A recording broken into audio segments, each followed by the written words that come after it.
Time for some more reviews, this time around from the brands of Shaikh Saeed, Arabiat Prestige and Rayhaan.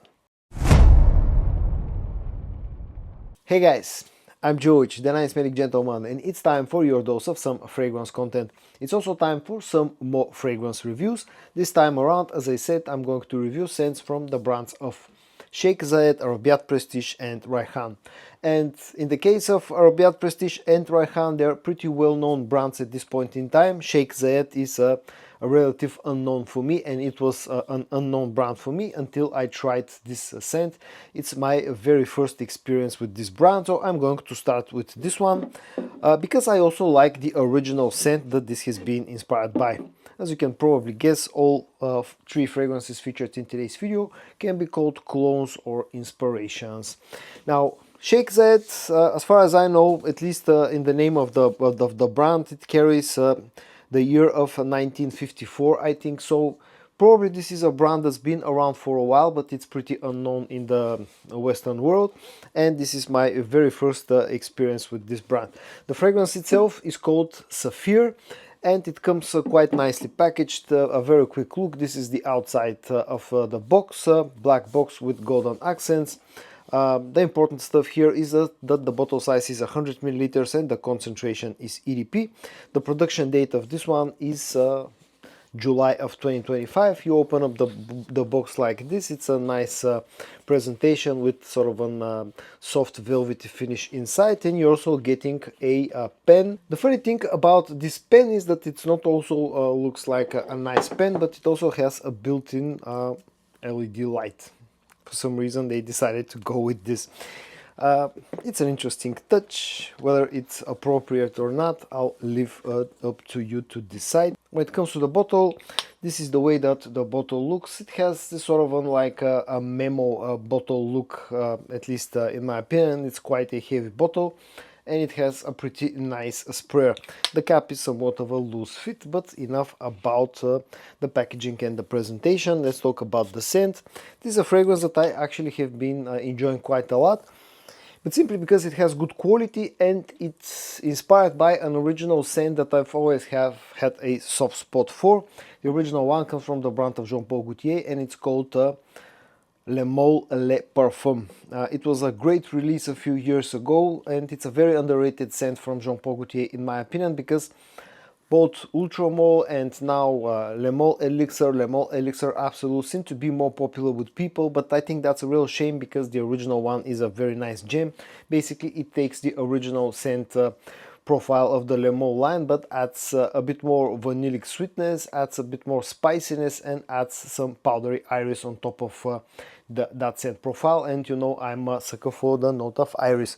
Now this one doesn't feel like an exact clone, it feels more like an inspiration because it lacks a few things from the original scent, mainly that strong lipsticky powdery iris note from Le Mot Le Parfum.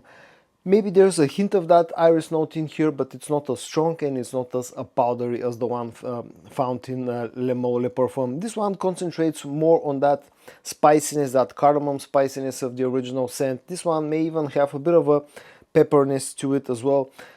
This also concentrates a lot more on the sweetness, on the dry down, the vanillic and the tonka bean sweetness, with a bit of more woodiness added to the scent profile. So basically, if you are familiar with Le Mot Le Parfum, this is like taking away some of the powderness from the iris note and adding in a little bit more sweetness, a little bit more spiciness, a stronger cardamom note, a bit of pepperness, and some woods on the dry down, and that's the end result. That's called Sapphir from Shaikh Saeed. Overall, this is a good scent. It has nice quality and smells somewhat similar to Le Mot Le Parfum. If you are familiar with Le Mot Le Parfum, you immediately recognize this one, but it's not an exact clone. I think it's a bit of a shame that this doesn't have that nice strong you know, lipsticky iris note in it, but still I like it as a standalone scent. When it comes to the performance, it's a good performing scent. It's been giving me 7 to 8 hours of performance, so pretty decent. Projection is also, I would say, above average for the first hour and a half.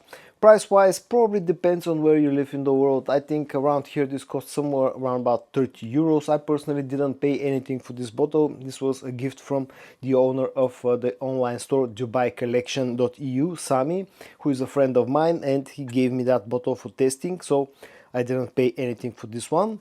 And when it comes to versatility, this is a nice masculine fragrance that's very appropriate for cold weather, especially for nighttime usage. This is a nice date night or dressed up occasion type of scent. I've been really digging the way that Shaikh Zed Sapphir actually smells. Now moving on to the second one that I'm going to talk about in today's video from the brand of Arabiat Prestige. This one is called Lutfah Beyond Forever.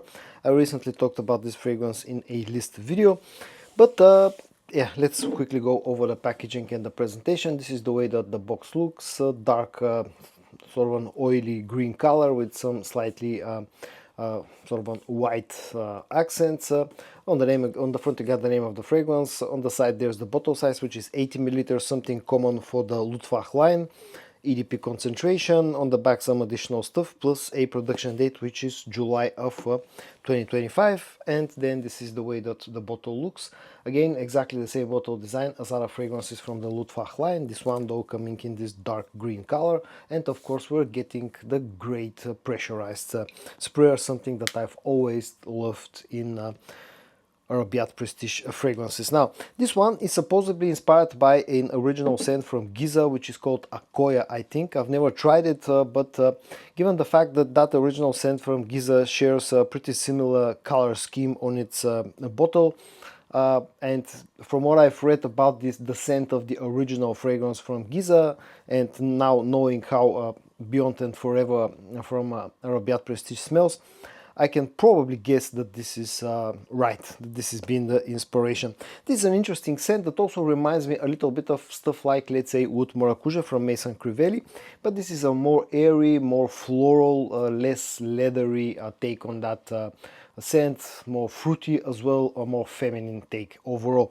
This opens up with a nice blast of some rose, quite a strong rose note. You'll get some fruitiness, raspberry, maybe a hint of strawberry as well in there, a bit of additional freshness, but this and some leather, but the leather note is not overly strong, and this feels in a way light and fresh, but at the same time feels floral and kind of Middle Eastern as well. It's an interesting opening with a hint of Wood Maracuja somewhere in the background thanks to the leather note. And that leather and rose combination, maybe a hint of agar oud, although this is not listed in the note breakdown, but maybe there's a hint of some woodiness on its dry down, but it feels fresh, floral and fruity with a bit of leather. It feels kind of airy in a way and light in the air, but it's a good performing scent. More about performance a little bit later on. Now, the more that this dries down, the less airy it becomes. The dry down is slightly denser. It has that leather note, which again combined with the rose gives it quite a good base. Overall you'll still retain some of that fruity sweetness, but on the dry down you'll get some additional sweetness, maybe some ambers and things like that, some woods as well creeping in on its dry down. But overall, again, this reminds me of Wood Maracuja, but a lot less dense, a lot less leathery, and more like floral, slightly more airy and more fruity take on Wood Maracuja scent profile. If you are familiar with Wood Maracuja, if you like this type of scents, you'll probably end up liking this one. Performance has been pretty good. I've been getting easily 8 hours of performance out of this fragrance with strong projection in the first up to 2 hours, maybe even a little bit over the 2 hour mark, especially if you overspray this one a little bit. So performance wise, a good strong performing scent. Price wise, I think around about 40 euros here in Europe, so around about $45 to $50. It's a little bit more pricey, but Arabiat Prestige in general are a little bit more pricey when it comes to the price tag of their scents.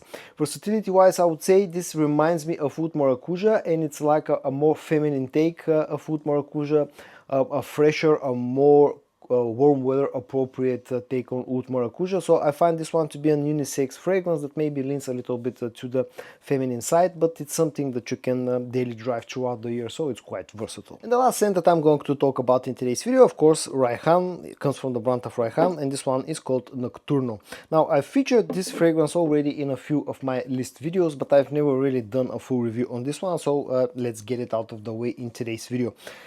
Packaging and presentation very similar to other stuff from the brand of Rayhaan. Pretty simplistic, squarish, old-looking bottle that I kind of like a lot with a magnetic cap. This is the way that the box looks. The important stuff here, EDP concentration and the bottle size is 100 milliliters. The production date on this one is September of 2025. This one also having a pressurized sprayer, although not as good as the one that you'll find on Arabiat Prestige, for example. Still, it's a nice touch and I really like it a lot. The scent itself, I talked about this in some of my previous videos, but when this popped out initially on some sites, you know, and information started to pop out on some sites like Fragrantic, for example, people didn't really know what to expect out of this one and were comparing it to Bleu de Chanel. I think that's down to the bottle design, the color combination, because it's the bottle and the color combination looks a bit like Bleu de Chanel, but in fact this has nothing to do with Bleu de Chanel. As a scent, this sits closer to another famous blue scent. That other famous blue scent is Dior Sauvage. Now this can serve as an alternative for both Dior Sauvage EDT or Dior Sauvage EDP. Maybe leans a little bit, sits a little bit closer to the EDP version, but it's not, again, not an identical clone. This one feels a little bit like an inspiration or like a twist. Opens up spicy, fresh, and a little bit woody with some ambery sweetness somewhere in the background. And the more this dries down, the closer, the more woodier it becomes, slightly, you know, less spicy and less fresh compared to the opening. Dry down feels more woody and more ambery sweet, maybe with a bit of licorice and stuff like that, and lots of ambroxan, just like the original scent.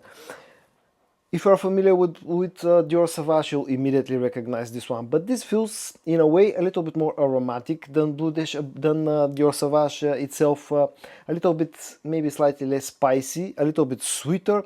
And there's this sort of a creamy vibe out of this one, which gives it almost like a barbershoppy scent, like a barbershoppy, how to call it, layer or dimension to the whole scent profile. Basically, this is like taking Dior Sauvage EDT, Dior Sauvage EDP, and turning it into something like shaving foam, or like making a barbershoppy version of the Dior Sauvage lineup of fragrances. So it sits close to Dior Sauvage, but it has its own unique features, let's call it. Dior Sauvage scent profile with a barbershoppy, slightly old school, slightly more aromatic and creamy vibes overall. But it's a nice fragrance that I actually have been enjoying again quite a lot, because I've said this many times before, I really like the Dior Sauvage lineup, especially the EDT and the EDP, the first two that were released all those years ago. I'm a huge fan of those. And even though that scent profile has been used and cloned to death, in the past year also we've seen a couple of new very high quality clones of Dior Sauvage, and this is one of those that I have actually been digging quite a lot. Performance wise, a good performer without being great. I've been getting around about 7.5 hours of performance, with the first hour and a half having pretty decent, maybe above average projection. So a good performer without being super strong. Price wise, I think it's priced at around about 30, slightly over the 30 euro mark currently in Europe. Maybe if you look around, can find it a little bit cheaper, so around about $30 mark. At that price point, it's a lot cheaper than the original scents from Dior. Of course, it's like a third or a quarter of the price, so if you like the original ones, you'll definitely you know, enjoy this one, and you'll definitely find this one being a good deal. And it's a very, very versatile masculine fragrance, because this one just works all year round. At the end, as I've been doing lately, I'm going to give you a few pros and cons about each fragrance, and I'm going to give you my final rating or scoring on all three of them. I'm going to start in the same order with Shaikh Saeed's Sapphir. Now, the pros and cons about this fragrance: the pros is that it has good quality, it has decent performance, it has high likable factor in my opinion. And that's pretty much it. The con, personally, I would say that they missed a little bit the opportunity to create a closer clone and adding in a little bit more of an irisy note. That's one thing that I will name as a con, more on the personal side maybe. And that's pretty much it. I don't have much to say when it comes to pros and cons. It's a very decent fragrance. If I have to score it, I'm going to give it a score of 8 out of 10. When it comes to Lutfah Beyond and Forever, or Beyond Forever from Arabiat Prestige, this one, the usual pros about Arabiat Prestige fragrances: pressurized sprayer, high quality, very good performance as well. So those will be the pros about this fragrance. Overall, it's been a pretty solid release. Now, if I have to name cons, I would say that this probably the main con of this one is that it feels a little bit to the feminine side, so it's not exactly a masculine fragrance. And the second con will have to do with the bottle size, which is 80 milliliters instead of 100. And it's keeping that in mind, also the slightly higher pricing. But if I have to give this one an overall score, I will give it a score of 8 for the high quality and the good performance, and the high versatility factor if you enjoy a slightly feminine sense, or if you are a girl watching this video. And when it comes to Rayhaan Nocturno, I'm going to the pros and cons here. The pros: high versatility factor, high complement factor, very usable fragrance with good quality, nice packaging, pressurized sprayer, magnetic cap as well. So those will be the pros. The cons will be mainly that I expected this one to have a slightly better performance, and the second con will be that the Dior Sauvage scent profile has been close to death at this point in time, so this may feel a little bit redundant. If I have to give it a final score, I'm going to give it again a score of, let's say, 8.5 because of its super high versatility. And so guys, in today's video I reviewed 3 fragrances from the brands of Shaikh Saeed, Arabiat Prestige and Rayhaan. I hope that you found today's video interesting or helpful. If you did, give it a like, and I also hope that you're going to join me in my next video for your dose of some fragrance content. And until then, stay safe and bye bye.